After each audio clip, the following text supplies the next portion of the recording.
At 11:38 on the ninth night of the heat wave, the transformer at the end of our street blew with a crack like a rifle shot, and every window on Beckett Lane went dark at once. At 11:52, my neighbor knocked on my door and asked if I wanted to go swimming. By 12:24, we were standing alone on a rock ledge above a flooded quarry, and I was discovering that she had not packed a swimsuit. That was not an oversight. Her smile left no room for doubt about that. My name is Owen Hartley.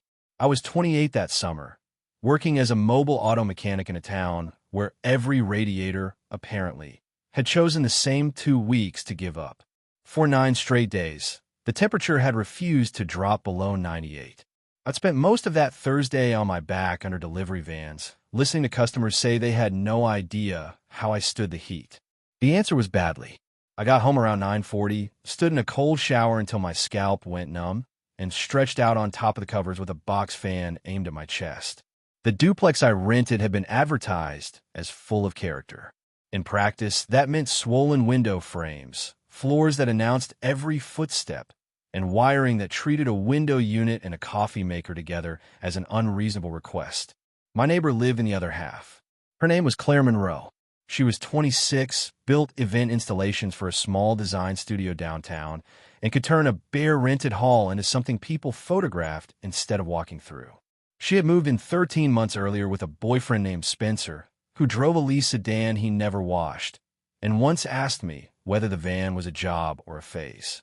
Spencer had moved out 5 months before the heat wave. I'd been relieved in a way I had absolutely no right to be.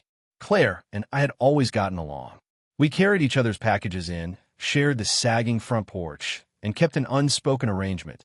Whoever dragged the trash cans to the curb first earned the right to complain, while the other one supplied coffee. After Spencer left, our conversations changed. Not in any way you could have testified to. They just started running longer. She would sit on the porch steps in the evenings, arms wrapped around her knees, asking about my day.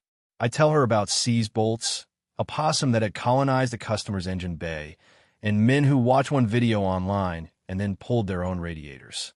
She described the strange requests that came through the studio, including a client who wanted a reception that felt celebratory but slightly haunted. Claire and I flirted along the edges of friendship, then acted like we hadn't. I had my reasons for being careful. 2 years earlier, I had ended a 4-year engagement that should have ended long before anyone priced a venue. Afterward, I made myself a promise. No relationships built on convenience, loneliness, or the accident of proximity. The woman living 20 feet from my kitchen sink was all 3 rules in one person. So when the street went black that night and Claire knocked, I opened the door expecting to lend out candles or check her breaker panel. Instead, she stood there in a soft green tank top and a light denim skirt, her dark hair twisted up off her neck, a canvas tote hanging from one shoulder, and her car keys held up like evidence. "Go put on shoes," she said. I leaned against the doorframe. "Good evening to you, too. The power's out. Manners are suspended. It's too hot to go anywhere." Which is exactly why we're going. I looked past her at the street. Even at midnight, heat rose off the asphalt in slow waves.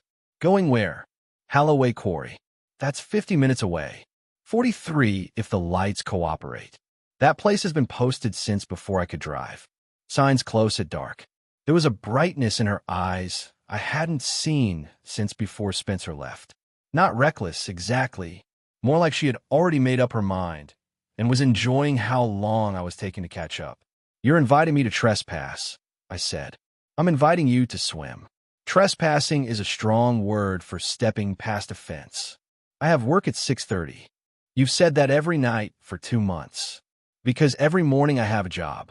Her gaze traveled over my faded t-shirt and the basketball shorts I slept in. "You're dressed perfectly. For citation? For a bad decision." I should have said no. Instead, I reached for my boots. Claire's silver wagon smelled like eucalyptus air freshener, plus the smoothie she had abandoned in the cup holder that morning. She rolled the windows down because her air conditioning had quit 2 days earlier. "You live 20 feet from a mechanic," I said as we pulled off our dark street, "and you never said a word." "I did say a word. When?" "Monday. You were hauling a compressor up someone's driveway and yelling into your phone." "That wasn't telling me. That was betting on telepathy. I said my car had turned against me. I assumed you meant your parking. She looked over, insulted for about half a second. Then she laughed, and I felt it land square in the middle of my chest. The roads out of town were nearly empty, and the blackout had erased whole neighborhoods behind us. Warm air poured through the windows and pulled loose strands of hair across her neck. She put on an old playlist, songs with too much guitar and choruses we both pretended not to know. 20 minutes in, she caught me singing. "You know every word," she said. "I know noises that rhyme with the words." You pointed at me on the chorus. That was a driving-related gesture. There is no one else on this road. Then I suppose it worked. She smiled at the windshield, and her hand drifted from the wheel to the console until her fingers rested an inch from mine. Neither of us moved. That inch became the loudest thing in the car. I watched her profile in the dashboard glow, cataloging the things I'd spent months refusing to catalog. The way she remembered which customers had been rude to me by name weeks later. The way she asked a second question after most people would have nodded and moved on. The way she could tease without ever leaving a mark. I was tired of pretending I hadn't noticed any of it. "You've been quiet for 6 whole seconds," she said. "Should I worry? I'm wondering why you picked me." Her smile dimmed a little. "To come swimming," I added. "I know what you meant." A mile of dark pine went past. Then she said, "Because you act like enjoying your own life is something you'd need a permission slip for." That landed harder than I was ready for. "And you decided to sign one?" "No." She glanced at me. "I decided to dare you." Quarry wasn't on any map that mattered. It was an old flooded pit ringed with pines, a few private cabins scattered along the far rim, most of them empty on weeknights. Claire turned onto a gravel fire road and parked where the weeds took over, then pulled a small flashlight out of her tote. "You've done this before," I said. "My grandfather ran the crusher out here before the pit flooded. I swam here every summer until I was 15. So we're not actually trespassing." "Oh, we're absolutely trespassing. I just know where the fence gives up." The path came out onto a flat shelf of granite hanging over the water, with a rusted ladder chained to an iron ring at its edge. Moonlight lay across the surface in long silver bands, and the pit was so still, stepping onto the rock felt like walking into a different night. The dead streetlights, the service calls, the fan rattling by my bed, all of it fell away behind the tree line. Claire stepped out of her sandals and walked to the edge. I dropped my towel and pulled my shirt over my head, and when I looked up she was watching me, and not by accident. Her eyes moved over my chest before coming back to my face, and instead of pretending otherwise, she tilted her head. "Wrenching all day suits you," she said. "You've seen me carry an engine block. Not shirtless." My pulse picked up. "Claire, that tone means I'm about to be a problem. Only a temporary one." She set her tote down next to mine, and that was when I saw what it held. 2 towels, 2 bottles of water, and nothing else. "No swimsuit?" I asked. She turned her back to the water and gave me a slow, deliberate smile. "No." I waited for the laugh that would make it a joke. It didn't come. Then she hooked her thumbs into the waistband of her skirt and eased it just low enough to erase every useful thought I had ever had. "You drove me 50 minutes into the pines," I said carefully, knowing you didn't bring one. "I drove you to a quarry at midnight during a blackout." Her voice went soft. "What exactly did you think I had planned?" The teasing was still there, but something more fragile moved underneath it. She wasn't trying to shock me. She was asking me to quit hiding.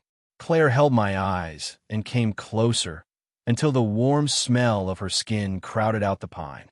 "So," she whispered, "are you getting in with me? Or are you going to spend another 5 months pretending you don't want to?" There are moments when a life splits cleanly into before and after. Standing on that ledge with Claire a breath away from me was one of mine. Before her question, I could tell myself I'd invented the long looks and the porch conversations that never wanted to end. I could file our chemistry under good neighbors. I could pretend that wanting her didn't count because I was disciplined enough to never act on it. After her question, none of those stories survived. "I don't need 5 months to answer," I said. Her smile came back. "Good, but I have a condition."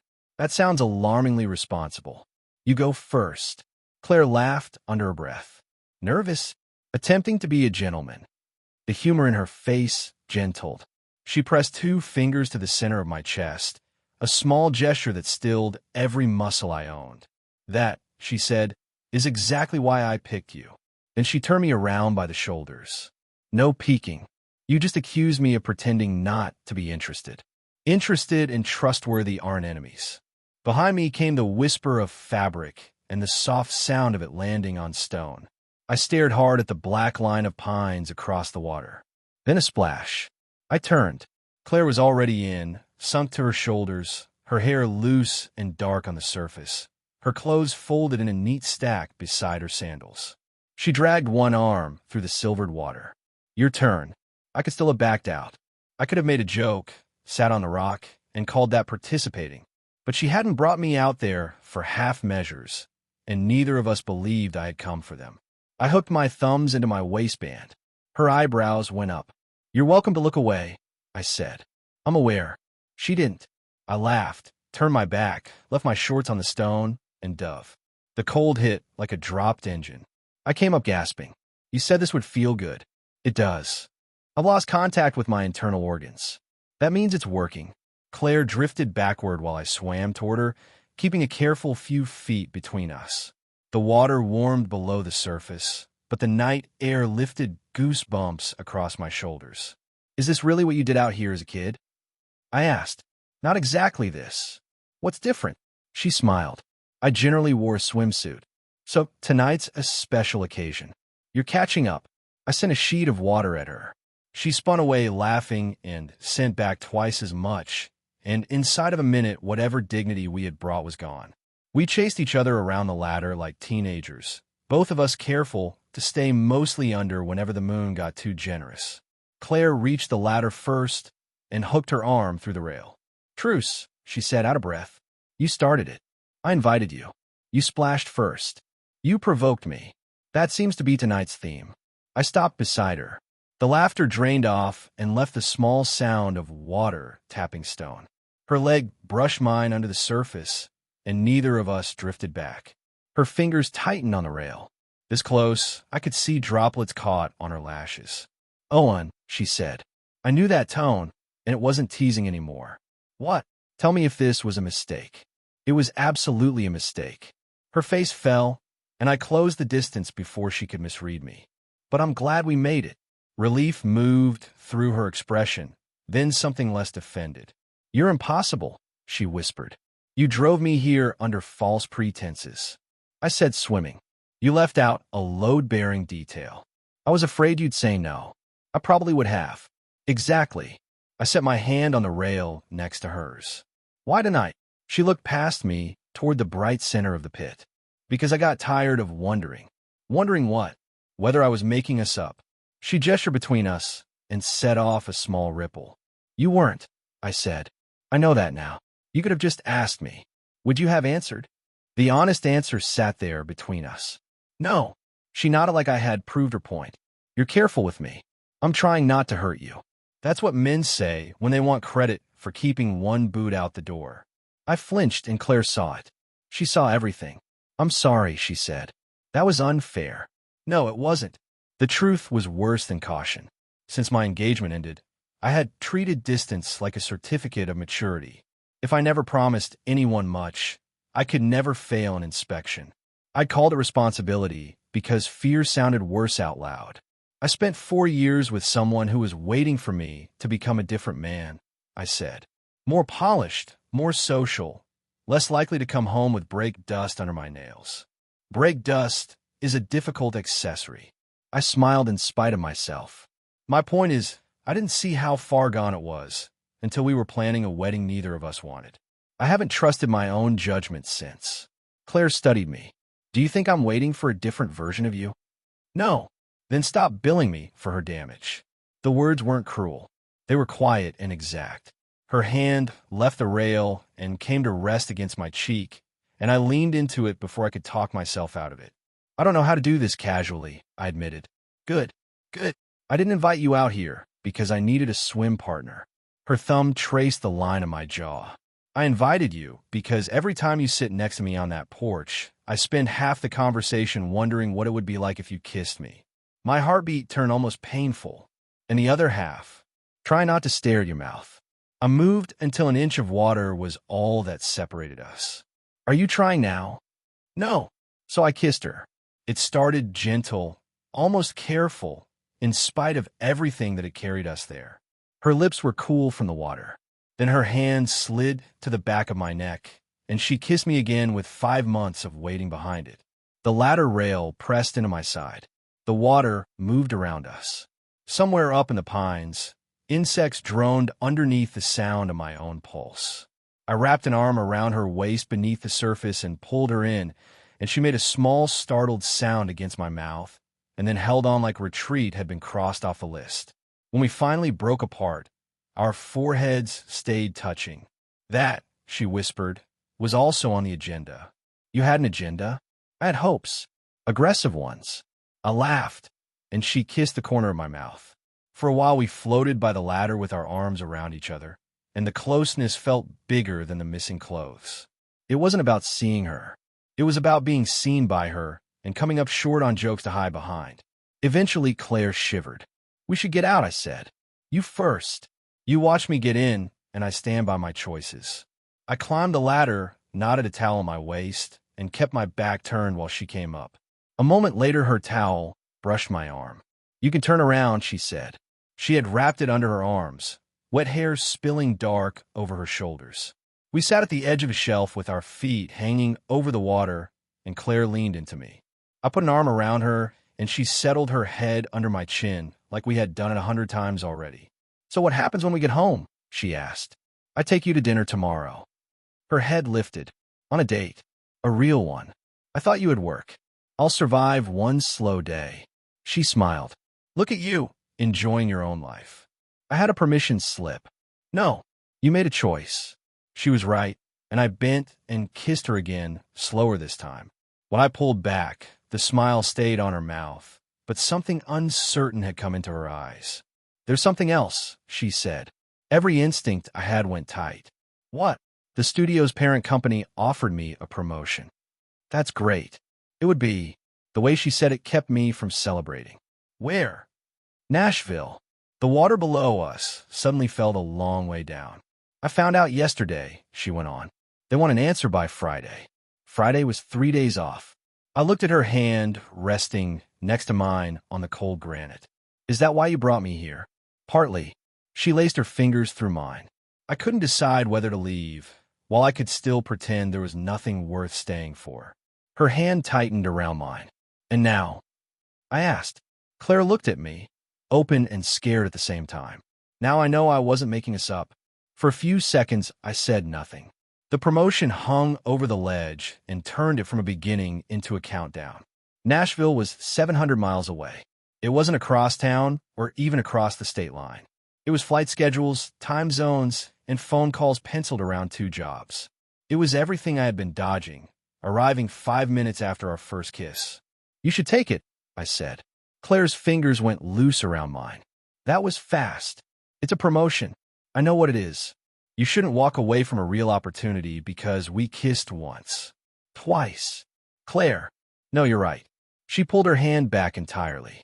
It would be foolish to let one night steer the rest of my life. That's not what I meant. It's what it sounded like. She stood, holding the towel around herself, and walked toward her clothes. I followed. What do you want me to say? The truth would be a start. The truth is I don't want you to go. She stopped. There was messy and selfish and honest. I stepped closer. But I won't ask you to give it up for a man, not one you haven't even had dinner with. Claire looked back over her shoulder. I wasn't asking permission to stay. I know. Do you?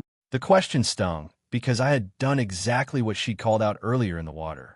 I had grabbed the safest answer before admitting what I felt. She gathered her clothes. Turn around, she said. I did. While we dressed, the silence had nothing in common with the easy, quiet weed shared in the water. On the walk back to the car, she stayed 3 steps ahead of me. She drove home with both hands on the wheel, the windows down, and the music off. Twice I tried to say something, and both times the words quit before they reached my mouth. When we turned onto our street, the power was back on and dawn was starting to thin the sky. Claire pulled into the driveway and shut off the engine. Thanks for coming, she said. It was painfully polite. Are we still on for dinner? She stared through the windshield. You worked all day yesterday. You should sleep. I didn't ask what I should do. That turned her head. I asked whether you still want to have dinner with me. The hurt in her face shifted without leaving. Yes, she said. Then I'll pick you up at 7. We share a porch. I'll still knock. One corner of her mouth moved. It wasn't forgiveness, but it let me breathe. Am I wrong for how I answered her out on that ledge? Tell me what you would have said down in the comments. I slept for 2 hours, worked 10, and spent my lunch break hunting for a restaurant, one whose air conditioning had survived the heat wave. At 6:50, I showered, put on the one button-down shirt I owned that didn't look like a court date, and stood at Claire's door holding a small potted aloe plant. Flowers had felt like too much. The aloe possibly wasn't enough. She opened the door in a pale yellow sundress, her hair loose over her shoulders, and for a second I lost the speech I'd been drafting since noon. Her eyes dropped to the pot. Is that an apology plant? It's aloe. For burns. It seemed relevant. Does it come with a card? The card says, sorry I responded to your bravest moment like a customer disputing an estimate. She fought the smile and lost part of the fight. Very specific stock at that garden center. I had it engraved. Claire took the aloe and stepped back. Come in while I find this thing a home. I've been inside her half of the duplex plenty of times, but that evening it felt different. Maybe because I was there as a man taking her to dinner, instead of neighbor resetting a breaker. Maybe because I couldn't stop thinking about how she had held on to me, out in the water. She set the aloe on her kitchen windowsill. Before we go, I said, you're owed a better answer. Her shoulders braced. I'm listening. I want you to get every single thing you've worked for. I also want the chance to find out what this is. I gesture between us. Both of those are true, and I panic because I can't see how they both happen. Neither can I. I'm not going to fake indifference just to make Friday easier on either of us. Some of the guard came down from her face. That's all I wanted, she said. Not a speech. Not a reason to stay. Just the truth. The truth is I barely slept for thinking about kissing you. You barely slept because we got home at 4 in the morning. That was a contributing factor. She took a step toward me. What else were you thinking about? The porch. The water. That thing you do when you're trying not to smile. What thing? That one. Her smile broke loose. I reached for her hand, and I kept thinking about how much I hated letting go of you. Her fingers closed around mine. I hated doing it, she admitted. I drew her in slowly, giving her every chance to stop me. She didn't. Her free hand came up flat against my chest, and when I kissed her, she rose onto her toes and met me halfway.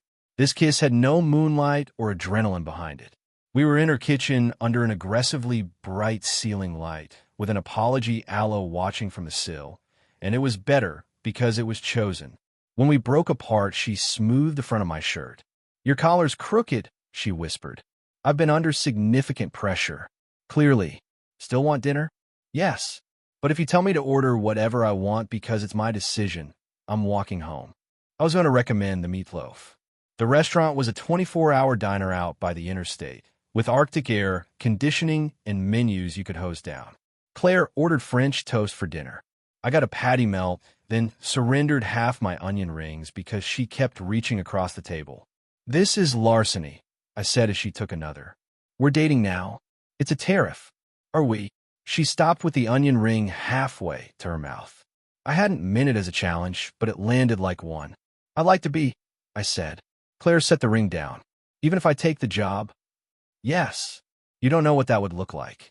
No. But I know what quitting before the first lap looks like. I've done it. Her eyes searched mine. Then she slid her hand across the table, palm up, and I took it. Okay, she said. We're dating. A ridiculous wave of happiness rolled through me. For the record, girlfriends are capped at 5 onion rings. Boyfriends who count onion rings don't get invited swimming. I tightened my hand around hers. Extortion. Boundaries. We stayed until the server had refilled our coffee 3 times. Claire walked me through the promotion properly. She would direct installations for 12 client venues instead of 4, with a real budget, a real title, and 2 designers reporting to her. It was the job she had been circling for years. Then why haven't you said yes? I asked. She traced the rim of her mug. Because wanting the work isn't the same as wanting the life that comes wrapped around it. What life? Starting over alone. Again, she had followed Spencer to our town when he took a job here, and when it ended, he went home to his parents while she stayed because she'd built a career and friendships worth keeping. I finally got this place to feel like mine, she said. Now I'm being told the prize for doing well is leaving it. Leaving isn't automatically the brave option, I said. Her eyes came up. Neither is staying, I went on. You don't owe anybody proof by picking whichever one hurts more. She squeezed my hand. That was nearly wise. I'm running on fumes. After dinner, we walked the block instead of going inside. The air was still thick, but far past the rooftops, heat lightning flickered like a loose bulb, hinting the heat wave might finally crack. When we reached our porch, Claire sat on the top step and patted the board next to her. I sat, and she leaned into my shoulder. Can we have the weekend? Meaning what? No making my decision for me. No pretending Friday isn't out there, either. Just 2 days of what we've been avoiding. I turned toward her. A 48-hour relationship trial. That sounds terrible. Accelerated dating program? Worse. I kissed her temple. How about our first weekend? She smiled against my shoulder. That one. Thunder rolled somewhere south of the city. We sat until the first cool wind in 9 days came down the street. Then Claire stood and held out her hand, and I expected a good night. Instead, she pulled me toward her door. Come inside, she said. My pulse jumped, but she read my face before I could ask. To stay, she said softly. Not for anything else. I don't want to be alone tonight. I followed her in. We fell asleep in our clothes on her couch, her head on my chest and my arm around her waist. At 5:50 in the morning, her phone buzzed on the coffee table. She shifted against me, reached for it, and read the email, and I felt her whole body go still. What is it? She handed me the phone. The company had moved the goalposts. The promotion was still hers, but only if she could report to Nashville in 8 days.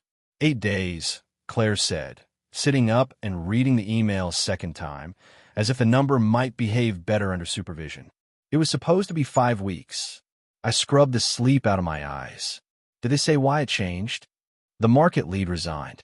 They want me in the building before the fall client season kicks off. Can you push back? I can ask. She lowered the phone. But if I need 5 weeks to decide, they'll find somebody who doesn't. Morning light striped the room through her blinds. Her hair was flattened on one side, and her cheek carried the print of my shirt button. 10 minutes earlier, waking up with her weight against me had felt like a preview, a life I could get used to. Now there was a countdown stamped over it. Claire went to the kitchen and started on coffee, moving too fast, opening the wrong cabinet twice. I came up behind her and set my hands lightly on her shoulders. Breathe. She did, though it shook on the way out. What do you want me to do? She asked. I turned her around to face me. You don't have to decide anything at 6 in the morning. That's not an answer. You're asking me to tell you whether to go. I'm asking what you want. The difference mattered, and I held her eyes. I want you, I said. Here, in Nashville, anywhere on the map. I want more than one weekend, and I'm willing to do the work it takes. Her expression softened, but I wasn't done. I also want to wake up 6 months from now, knowing you don't resent me for shrinking your life. I wouldn't. You can't know that. Neither can you. You're right. So here's the honest version. I want you to stay. I hate the thought of you going. But if you go, I'm not going to use the miles as an excuse to fade out. Claire looked down at her hands.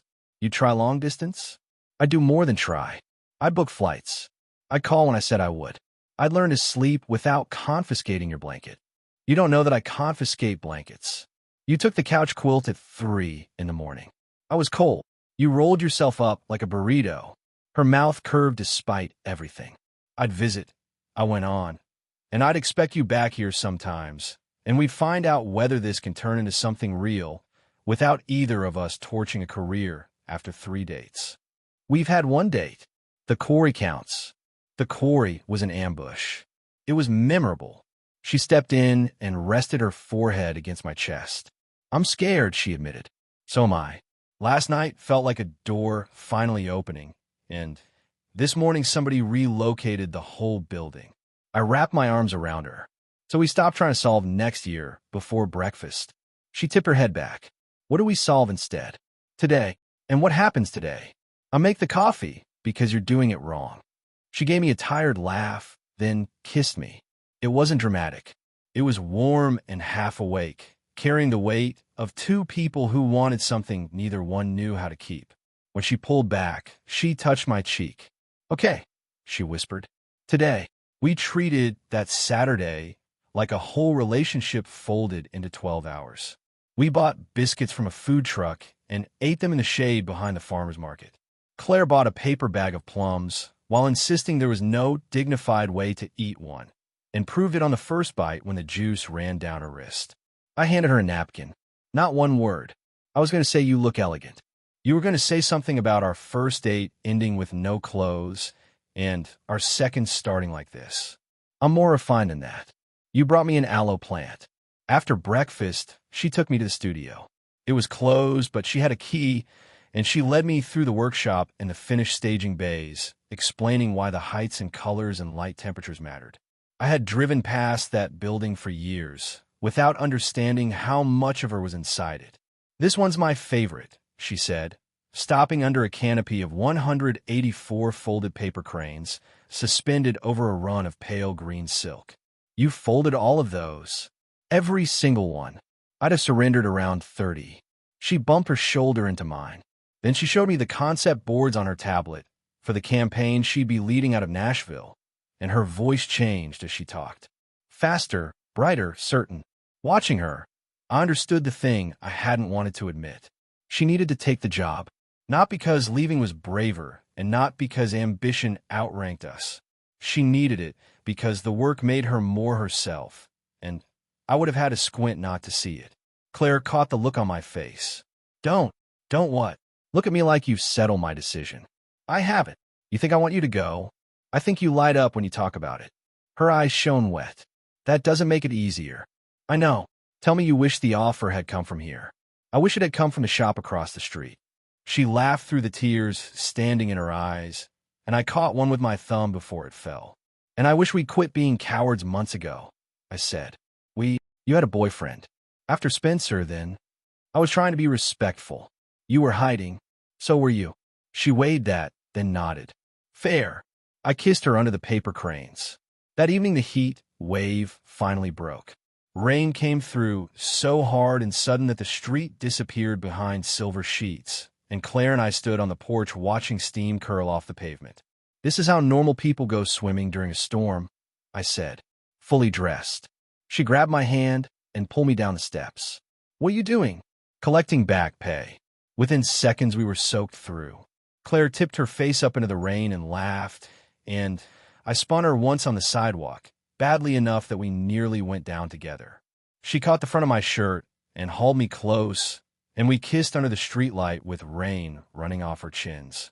No audience, no soundtrack, no guarantee past that minute. I had never felt less careful in my life.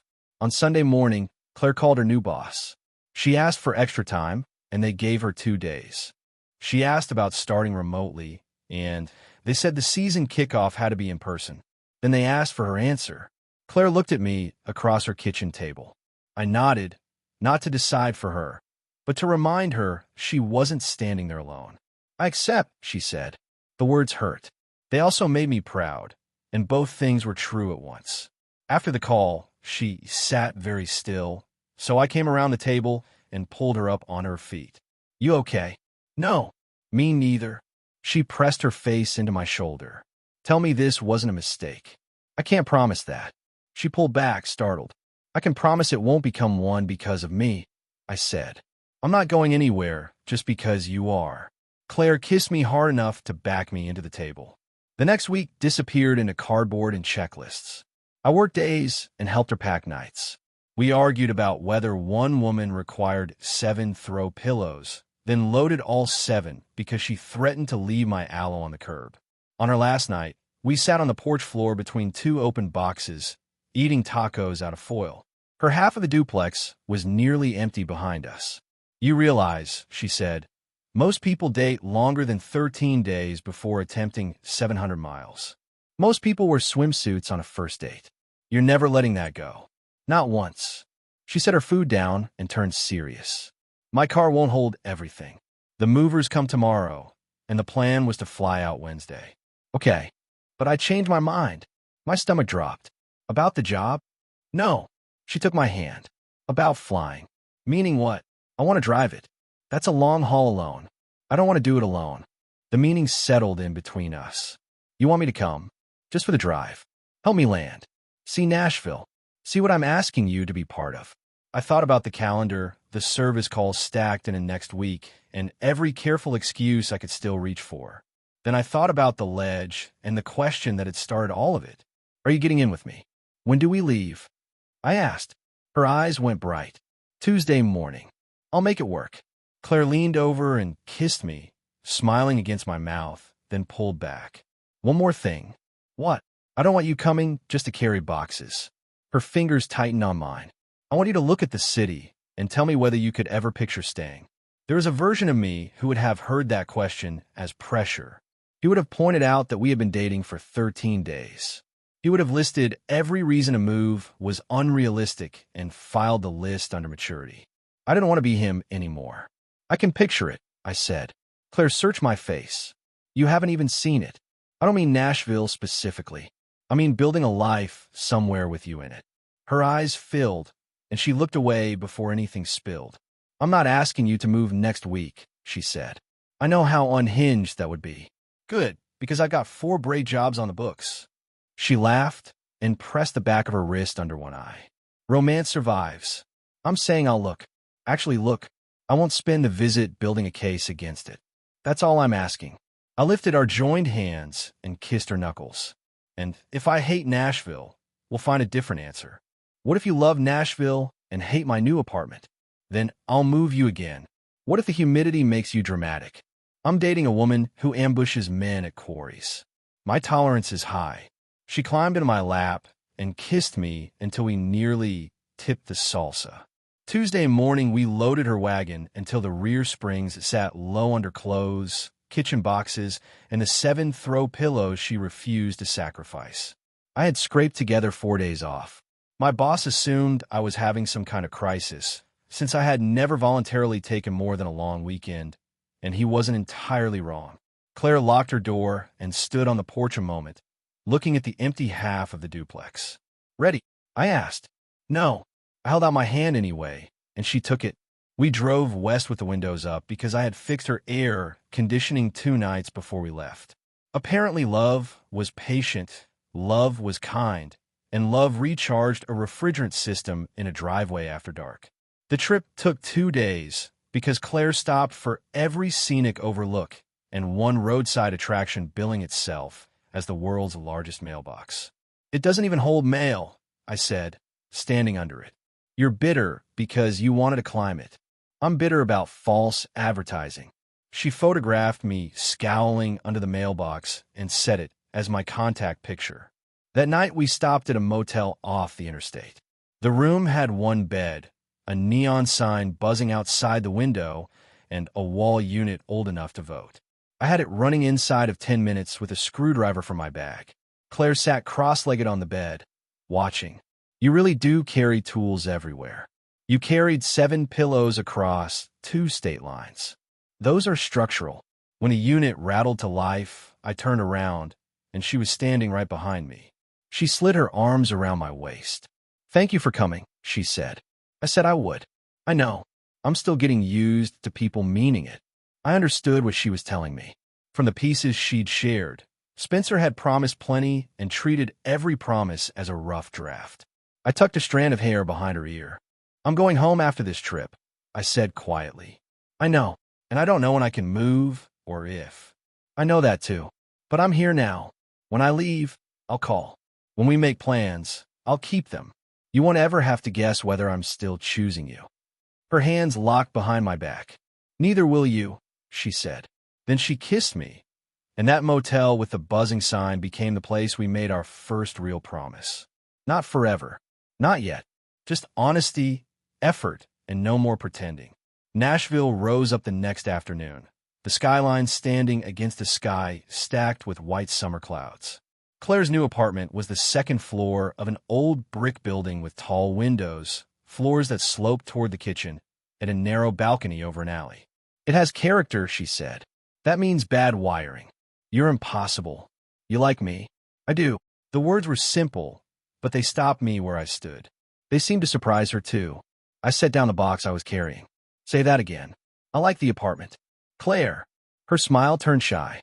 I like you. I crossed the room, took her face in both hands, and kissed her. I like you too, I whispered. Good. Because these boxes are outrageous. We spent 2 days unpacking and learning the city. Claire showed me the building where she would be working. I found an old hardware store 3 blocks from her place, and 2 garages with help wanted signs in the window, and I didn't apply, but I photographed both signs. On my last evening, we walked out onto the pedestrian bridge over the river, the sunset turning the water copper and the buildings gold. Claire stood in front of me with my arms wrapped around her. Well, she asked. Well, what? Could you stay? I considered handing her a joke. I gave her the truth instead. Yes. She turned in my arms. Not tomorrow, I went on. I need time. We need time. I want to know we work on boring Tuesdays, not just during blackouts and road trips. That's irritatingly sensible. But if we still feel like this in 6 months, I start making real plans.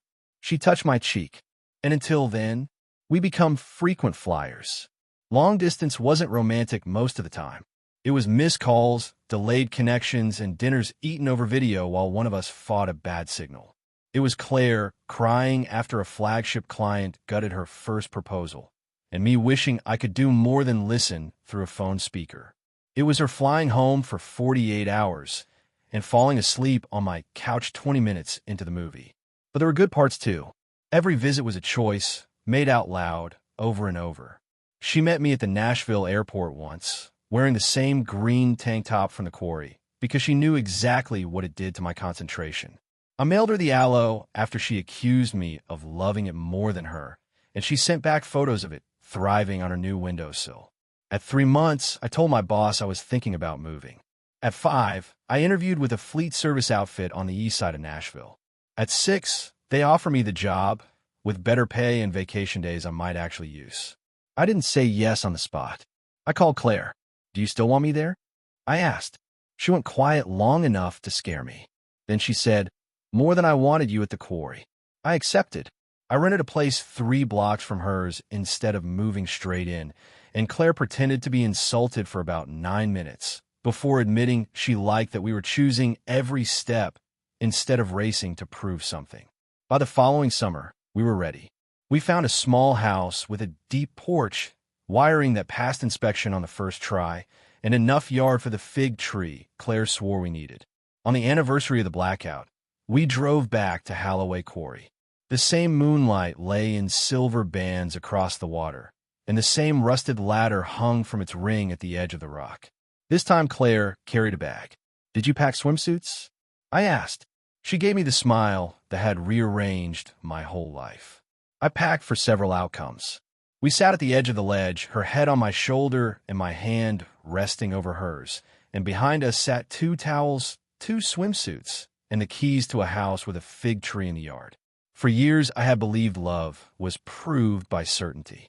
Claire taught me it was proved by choice, made again and again, especially on the days when certainty never showed up. Then she stood, held out her hand, and asked if I was getting in with her. I took it without a second's hesitation. What would you have done if the lights went out, and your neighbor drove you to a quarry at midnight, then told you she hadn't packed a swimsuit? Have you ever taken a chance like that on someone right next door? Tell me your story in the comments. If you enjoyed this one, leave a like, subscribe, and I'll see you in the next story.